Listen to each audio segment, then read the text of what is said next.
Do you have a YouTube channel and want to create a custom call to action for your videos? Stick around as we show you how to make this fully customizable subscribe button using PowerPoint.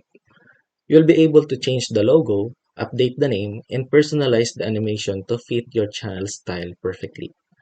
Also, by the end of this video, I'll share a bonus tip to make your animation even smoother. So, let's get into it. Before anything else, let's create the banner first. Let's change the background to green, as it will allow us to apply the chroma key effect later in Capcut. Next, I'll add shapes. Let's select the rectangle with round corners. I'll adjust the size and the roundness of the corners for us to have this kind of shape. After that, I'll change the fill color to white and then remove the outline.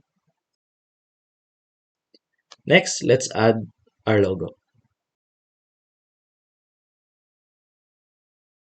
Let's insert a picture and then select the logo.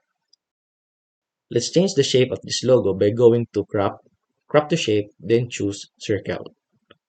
For you to have a perfect circle, make sure that your logo is a perfect square. I'll resize our logo so it could fit perfectly to our banner and put it here. Now let's add text.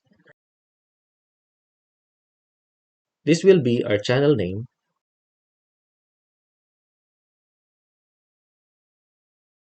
and I'll select the Roboto font. Let's make it bold, then place it here. Under it, we will put the subscriber count. So I'll copy this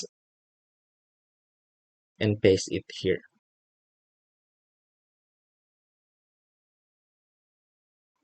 I'll change the text to my subscriber count, but you can also put here the niche of your channel if you want. I'll change the font color to gray, then the size to give emphasis to our channel. I'll adjust the final position of this text.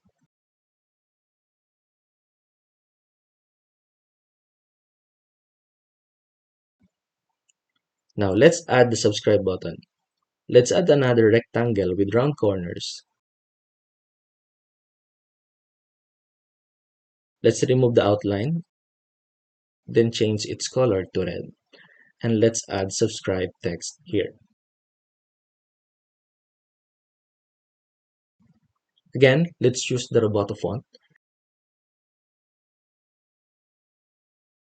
We will now add the like button and the bell icon.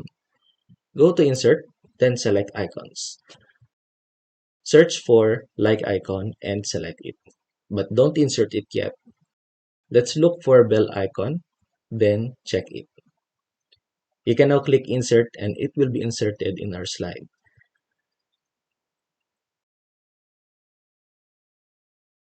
Adjust the size and place it here.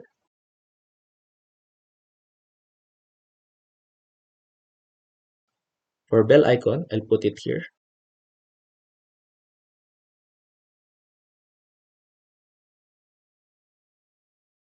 Then let's also change the color to gray. After we create the banner, we will add animations to it. Instead of having the banner just appear out of nowhere, I want to create a smooth animation where the banner smoothly emerges from the bottom. To do this, I'll select first the objects and group them. Then I'll duplicate this slide. Select the first slide and then move the banner outside the slide. This will serve as the initial position of the banner. Now I want this slide to automatically move to the next, because the second slide is the final position of the banner. To do that, go to Transition, then uncheck the On Mouse Click. Check this option instead. This will automatically move to the second slide. Again, I want the banner to emerge from the bottom.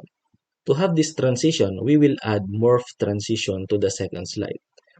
The Morph Transition smoothly moves our banner from the initial position, which is our first slide, to the final position, which is our second slide. After we add the Morph Transition, I'll add a mouse cursor. Make sure that you're on the second slide, then go to Insert, Icon. Search for mouse, then select the mouse cursor. I'll resize it, change its color to white, and add black outlines. I'll position it outside our slide. Next, I'll add animation to it. I want the mouse button to move to the like button. We will be using motion path animation to achieve this. Select the mouse cursor, then go to animation. Look for motion paths, then select line. It will have this line with two dots. The green is the starting position and the red is the final position. The line represents the path of the animation. Move the red dot to the like button for the mouse to move where the like button is. Click the animation pane to show this pane. I want the animation to start right after the banner emerges. So on the start, I'll select the after previews. For the duration, let's select 1 second. After that, right-click the animation, then select Effect Options. Look for the smooth end, then max it to 1 second. After that, I want to change the color of the button after the mouse animation. This will give us an impression that we click the button. Select the like button, subscribe button, and the bell icon, then copy it. Paste it here, then change the colors of these buttons. For like and bell icon, I'll change it to blue. For the subscribe button, as the font color, I'll select gray. I'll change the fill color to white, and I'll put a gray outline. Change the text to past tense. Now I put it here so that when we add entrance animation to these buttons, it will overlay the original buttons. Let's add animation to the first button. Select it, then add animation. Select appear, then change the start to after previews. Make sure that the mouse cursor is on top of all the objects so it will not be overlaid by these buttons. So right click the mouse cursor, then select bring to front.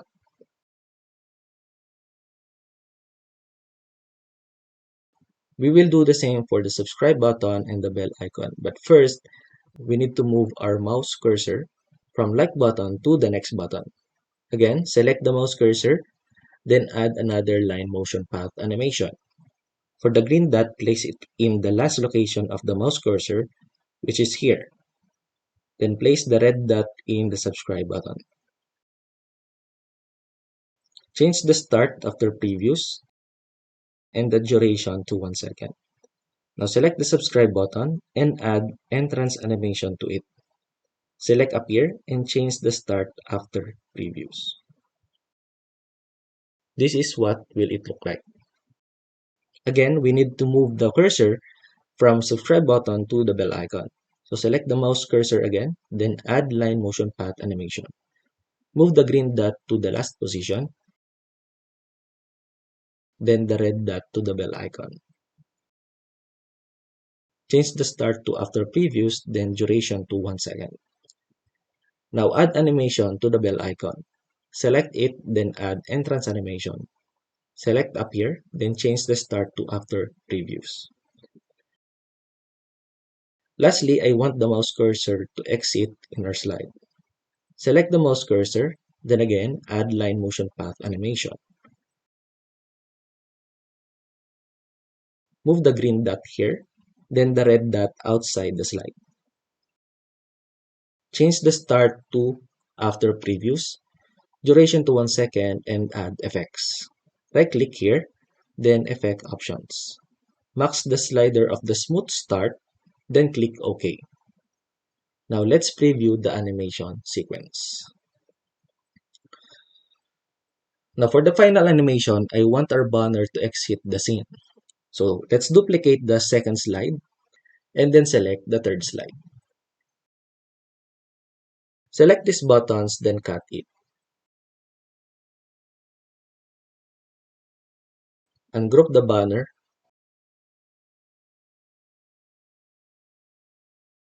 and delete the original buttons. Now paste the buttons you cut earlier. Remove all the animations here,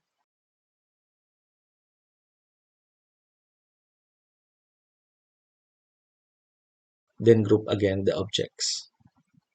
I want to stay on this slide for 2 seconds, so in the advanced slide option, I'll put here advance after 2 seconds and remove the transition for this slide. Again, duplicate the slide 3, then select the slide 4. On the transition, add morph transition to it. Change the duration to 1 second, move the banner outside the slide, then automatically move to the next slide after 1 second. Let's now preview the whole presentation.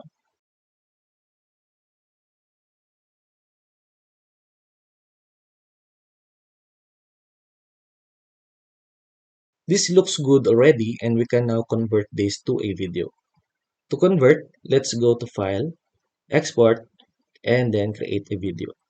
You have the option to select different video quality. For this one, I'll select 1080p. Let's now click Create a Video button, and it will ask you where to save it. Make sure it is in WMV format and click Save. It will now process your presentation to a video, and it will be saved to the location you set earlier. Now let's take a look and open that video.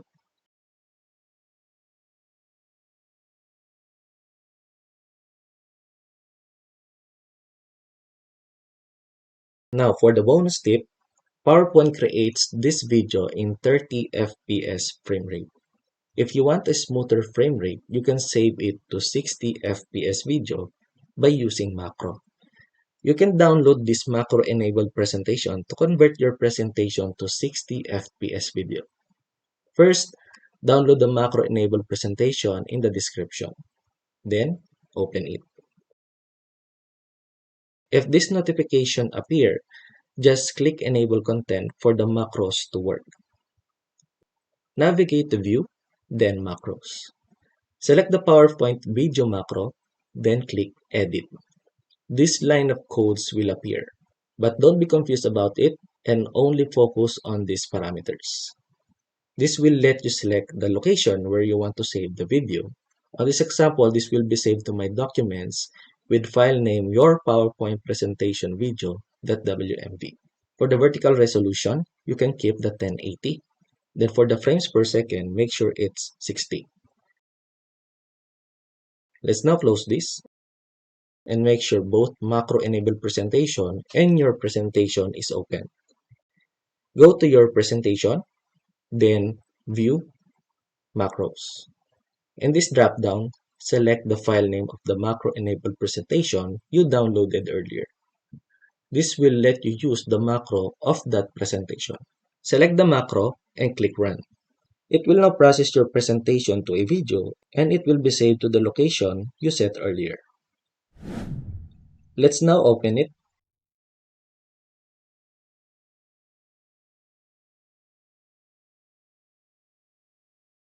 Let's now compare the 30 FPS and 60 FPS video.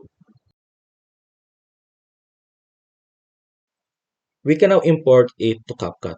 Go to your project in Capcut and import the banner video.